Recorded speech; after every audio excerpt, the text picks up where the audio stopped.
Bueno chavos, ahora tomemos nuestra Biblia con la mano derecha y digamos la neta del planeta. Esta es mi Biblia, es lámpara a mis pies y lumbre a mi camino. Escucharles mi placer, obedecerles mi deseo. Me enseña a ser sal y sabor en todos mis actos, reflejando que soy un joven cristiano revolucionario de este mundo. Amén. Hola a todos, espero que estén muy bien. Me da mucho gusto estar aquí con ustedes para compartir un devocional más. Y pues vamos a empezar.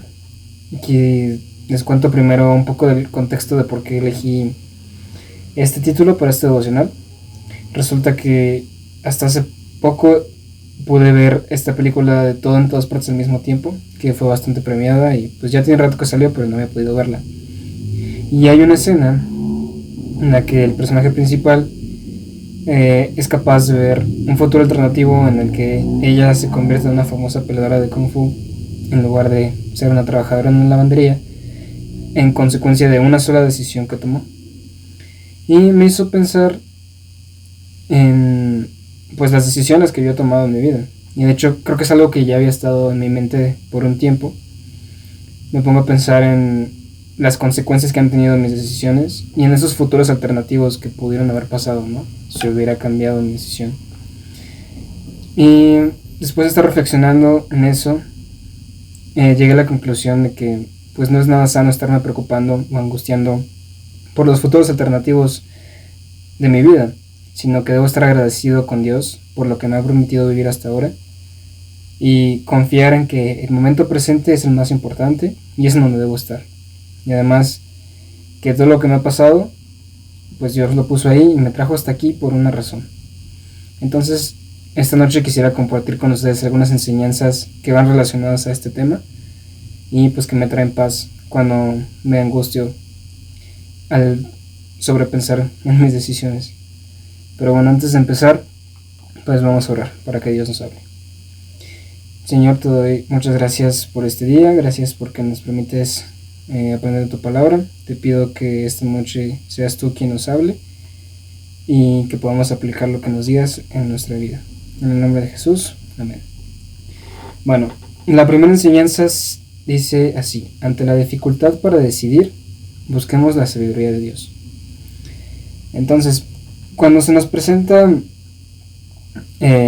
pues una decisión importante que tomar, creo que la primera respuesta, y una que podría parecer simple u obvia para quienes crecimos en un contexto cristiano, la podríamos encontrar en Proverbios, que tiene que ver con pues basar o confiar en que Dios nos pone en el mejor camino posible y tenemos que pedir su sabiduría, guiarnos en la sabiduría de lo alto para tomar esas decisiones.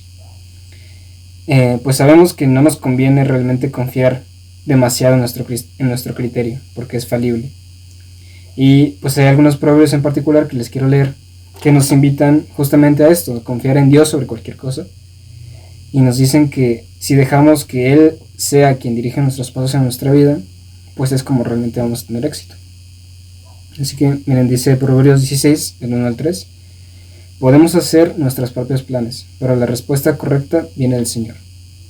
La gente puede considerarse pura según su propia opinión, pero el Señor examina sus intenciones.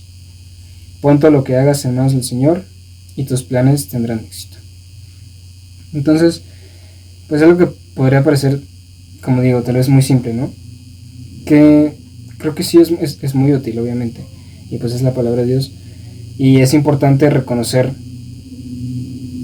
pues con humildad esa necesidad que tenemos de Dios para tomar nuestras decisiones. Tener temor de Dios, que como pues dice al inicio de Proverbios es el principio de la sabiduría, significa reconocer esa condición que tenemos, reconocer quiénes somos nosotros y quién es Dios, y confiar en la definición de Dios del bien y del mal, de lo correcto y lo incorrecto, en lugar de la nuestra. Y además, pues sabemos que si pedimos con fe sabiduría a Dios, pues Él nos lo da, como dice Santiago 1:5. Si alguno de ustedes requiere de sabiduría, pídasela a Dios y Él se la dará, pues Dios se la da a todos en abundancia y sin hacer ningún reproche. Así que cuando nos enfrentamos pues con alguna decisión difícil, pues este debe ser nuestro primer recurso, ¿no? Primero pues tener una comunión con Dios leer la Biblia constantemente, para que tengamos pues internalizado en nuestra mente y en nuestro corazón las promesas de Dios, y pues tengamos también podamos ir formando un criterio de sabiduría, ¿no? Finalmente la sabiduría pues de la Biblia, de Proverbios, o de la Biblia en general, pues no se trata de conocimiento, ¿no? Sino de acciones que tomamos en cuenta cuando dejamos que Dios dirija nuestros pasos. Entonces esa es la primera alternativa, y pues si la seguimos muy probablemente vamos a poder estar tranquilos con nuestras decisiones. Sin embargo, decía que puede parecer un poco simple, ¿no? Y creo que es así porque hay veces en las que tal vez oramos y tomamos la decisión correcta, o creemos que tomamos la decisión correcta, y las cosas no salen bien. O puede que sí estamos convencidos de que tomamos la decisión correcta y aún así tus planes no tienen éxito. O puede ser que cuando el mejor camino posible que parecía en ese momento, al final pues resultó en algún sufrimiento, o en algo que no queríamos que pasara. Y pues nos podemos preguntar si está bien entonces reclamarle a Dios, porque nos había dicho pues que si confiábamos en Él nos iba a ir bien, ¿no? ¿Será que nos pasó eso porque hicimos algo mal y Dios nos castigó? ¿Por qué será que parece que a veces los justos no les va bien y a los necios sí, ¿no? Al contrario de lo que nos enseña Proverbios. Bueno, pues para responder estas preguntas tenemos que ir a 2 libros más de sabiduría, Eclesiastés y Job. Entonces vamos a ver las siguientes 2 enseñanzas. La primera es: ante la incertidumbre de la vida, confiemos en el poder y amor de Dios. Entonces el maestro o el predicador de Eclesiastés pues se dio cuenta de esto que preguntábamos anteriormente, ¿no? Que a veces la vida no tiene sentido. Dice Eclesiastés 9:11: me fijé de nuevo que bajo el sol la carrera no la ganan los más veloces, ni ganan la batalla los más valientes. Tampoco los sabios tienen que comer, ni los inteligentes abundan en dinero, ni los instruidos gozan de simpatía, sino que a todos les llegan buenos y malos tiempos. Y además dice Eclesiastés 10:14b: nadie sabe lo que ha de suceder y lo que acontecerá después. ¿Quién podría decirlo? Entonces, es claro que en la vida hay sufrimiento y hay incertidumbre, ¿no? No podemos saber realmente qué es lo que va a pasar. Ahora, lo que está diciendo aquí el autor de Eclesiastés, el maestro, no es que entonces no vale la pena seguir los mandamientos de Dios, ¿no? Porque, bueno, de hecho, hay algunos versículos en los que pareciera que sí es así, ¿no? Pero en realidad, pues, sí nos invita a ser sabios. Simplemente está diciendo que, pues, no siempre nos irá bien, a pesar de que nos esforcemos y a pesar de que seamos sabios. Y muchas veces no va a ser claro cuál es el camino que nos va a llevar al mejor futuro alternativo posible, ¿no? Y de hecho podríamos decir que es imposible saberlo con seguridad, porque somos humanos y nuestra percepción de la vida y del universo pues es limitada. Y fue justamente esa lección que Dios le dio a Job. Después de que perdió absolutamente todo lo que tenía y era importante para él, sus amigos le decían que seguramente sucedió así porque había hecho algo mal y pues recibió su merecido, ¿no? Y Job se defiende diciendo que no fue así, él es inocente, y realmente pues queda claro también para el lector que es inocente, pero aún así demanda una explicación a Dios y se cuestiona si realmente es justo. Y pues Dios, la forma en que le responde es muy interesante, le muestra todo el poder que tiene y el conocimiento inmenso sobre cómo funciona el universo y la Tierra, pues finalmente él es el creador, y lo que intenta hacer ver a Job es que no ha descuidado su creación y que sigue estando al control de la historia. Y Dios concluye su respuesta a Job contando un discurso de 2 criaturas peligrosas, ¿no? Entre ellas el Leviatán. Y hay un artículo que explica esta parte del libro así: a veces suceden cosas terribles sin razón discernible para ningún ser humano. El punto es que el mundo de Dios es muy bueno, pero no es perfecto, ni siempre seguro. Tiene orden y belleza, pero también es salvaje y a veces peligroso, como las 2 criaturas fantásticas que reconoce. Entonces, este es el punto que intenta hacer el libro. Al final, pues Job no obtiene la respuesta de por qué sufrió, Y incluso cuando Dios le restaura todo lo que tiene, tampoco recibe una respuesta de por qué fue así. No es que lo haya recompensado por ser bueno o que lo haya castigado por ser malo. Simplemente llegó a la conclusión de que no podía cuestionar a Dios. Y pues nosotros podemos aprender algo de esto. Y de Eclesiastés también, de los pasajes que leíamos. Que debemos confiar en Dios, su sabiduría y su carácter de amor inagotable. Y entonces, cuando aceptamos eso, podemos tener contentamiento y bendecirlo si recibimos ya sea bien o mal. La respuesta de Job en el último capítulo dice así: Entonces Job respondió al Señor: sé que todo lo puedes y que nadie puede detenerte. Tú preguntaste: ¿quién es este que pone en duda mi sabiduría con tanta ignorancia? Soy yo, y hablaba de cosas sobre las que no sabía nada, cosas demasiado maravillosas para mí. Tú dijiste: escucha, y yo hablaré. Tengo algunas preguntas para ti y tendrás que contestarlas.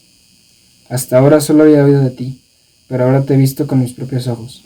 Me retracto de todo lo que dije y me siento en polvo y ceniza en señal de arrepentimiento.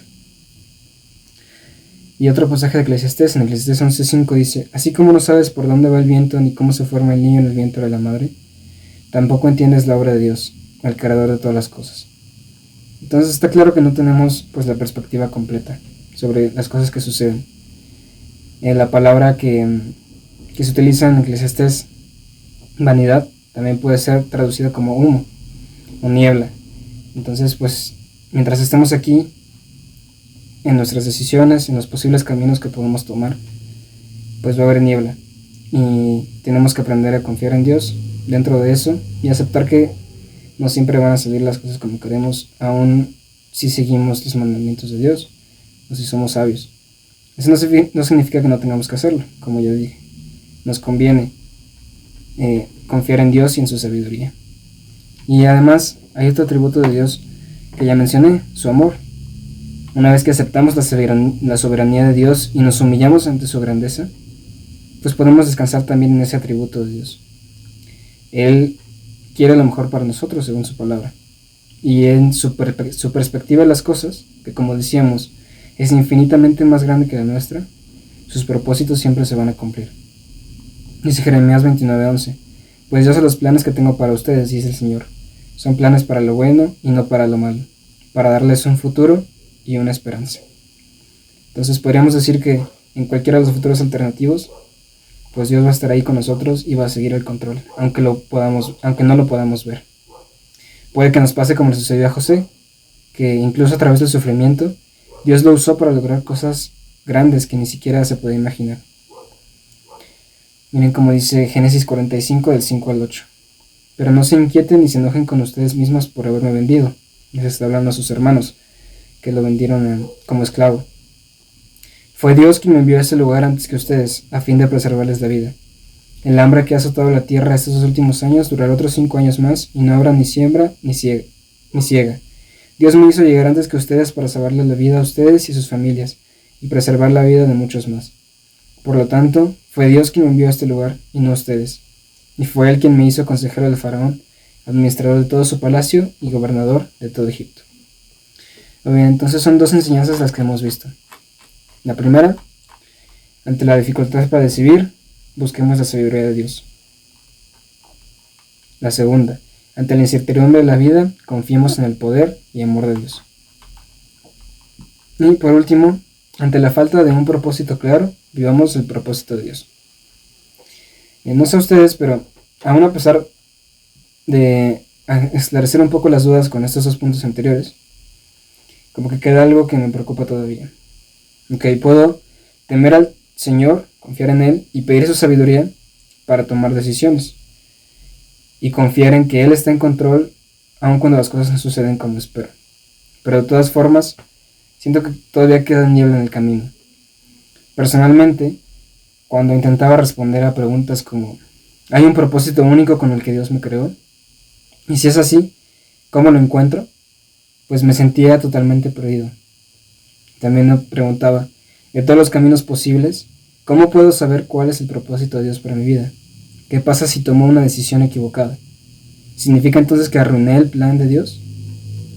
Creo que puede haber varias perspectivas para responder a estas preguntas, pero en mi opinión, Dios creó a cada ser humano con talentos, habilidades, pasiones, sueños, una personalidad y experiencias de vida única.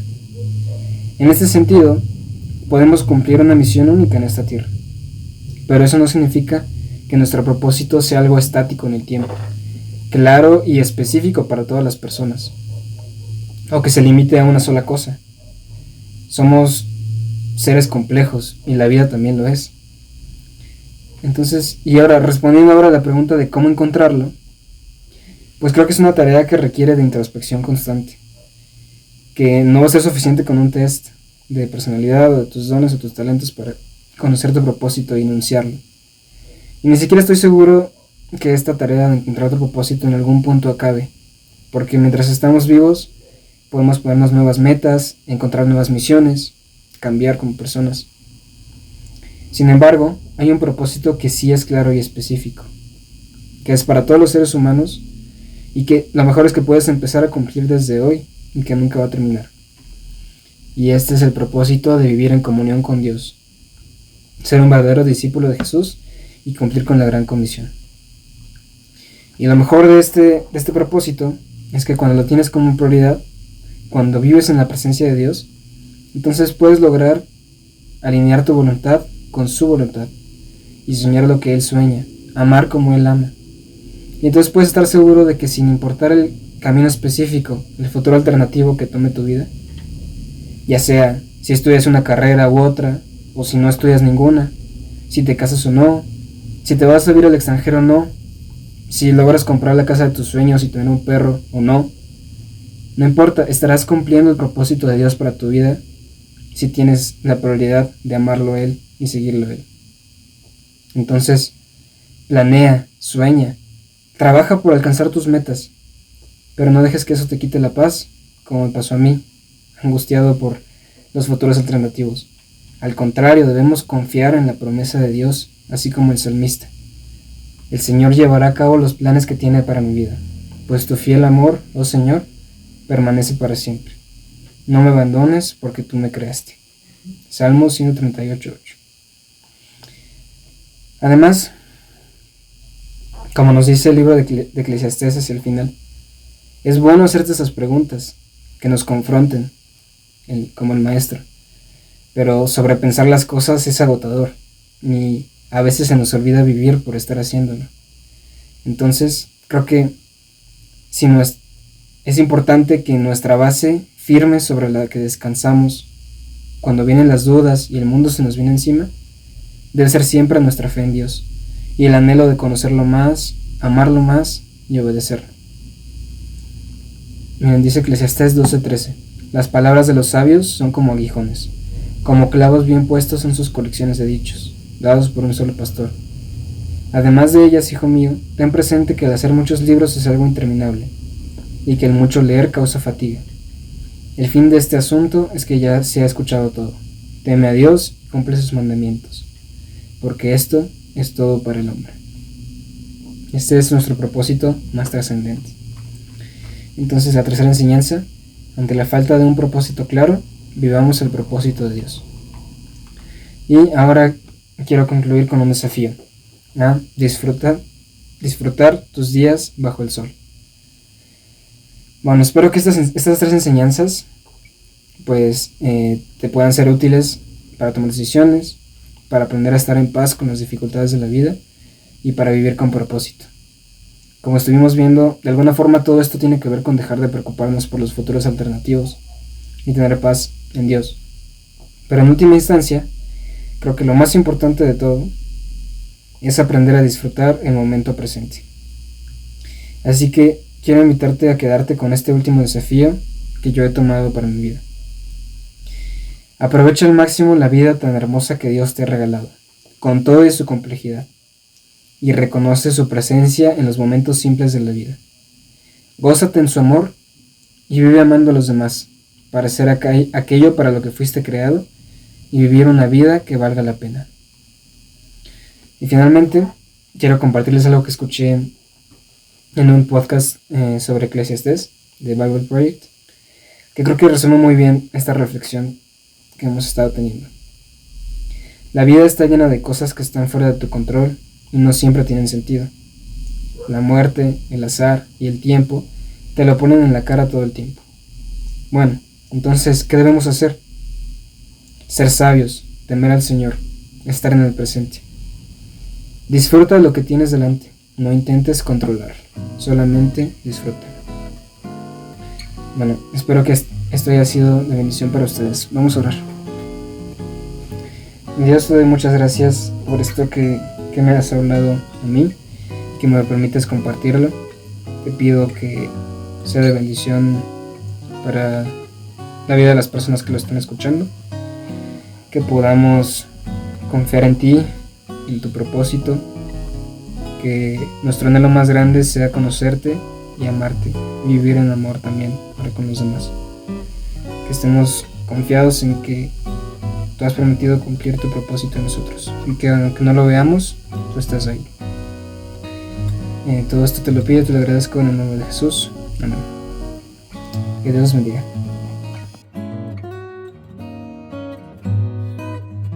A continuación diré algunos anuncios importantes, así que pongamos atención. Recuerda que el Campamento Congreso Juvenil es del 26 al 29 de julio y deberás inscribirte lo antes posible. Tu participación deberá estar completada para el domingo 16 de julio, así que no te quedes fuera y ve e inscríbete ya. Iniciamos una nueva serie el 2 de julio. Esta será titulada Identificados. Nuestro texto base será Efesios 2:10 y también será temática de nuestro campamento de verano. Así que no te quedes fuera e invita a un amigo. Y muy importante, únete a Magna Ahorro para reunir recursos para tu campamento. Esta es una actividad dirigida por los mismos jóvenes. Y te invitamos a que te unas a nuestras reuniones de los miércoles a las 9 p.m. Aquí llevamos a cabo el Comité Juvenil. En esta proponemos dinámicas, temas, ideas creativas, nuevas estrategias y actividades. Así que no te quedes fuera y forma parte de los líderes juveniles. En el mes de agosto será el culto de graduados y el pase de grupos. Será el 20 de agosto.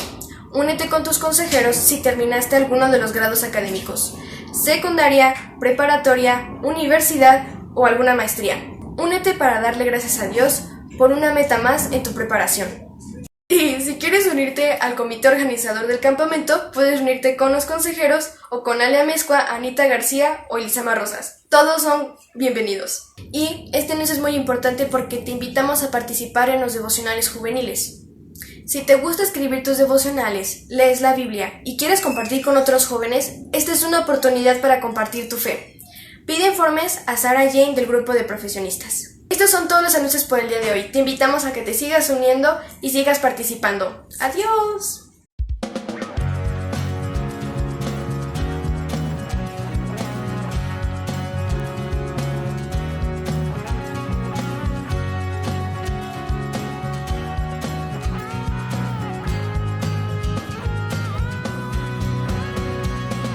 Nos has llamado a tu revolución, de cambiar al mundo y ser sal y luz. Somos cadena que anuncia tu verdad y queremos transformar la humanidad con tu amor, con tu amor. Vamos a darlo todo en la misión. Tu seno, con valentía, voluntad y compasión, anunciaremos tu salvación y nos levantaremos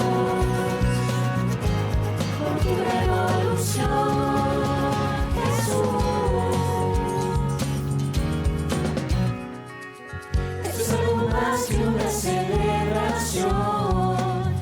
Una vivencia que adoptamos hoy, nos inventamos en el buen lugar, nos encendemos para brillar en esta revolución, en esta revolución. Vamos a darlo todo en la misión, que nos entregaste en tu Señor. Valentía, voluntad y compasión,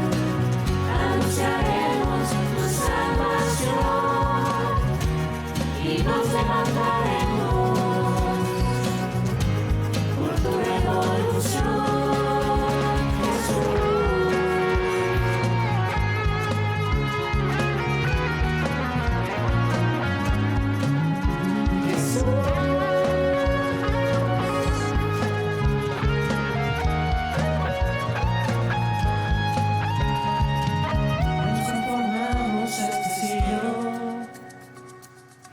Transformamos nuestro pensar, no nos conformamos a este siglo y transformamos nuestro pensar, pues tu evangelio recibimos.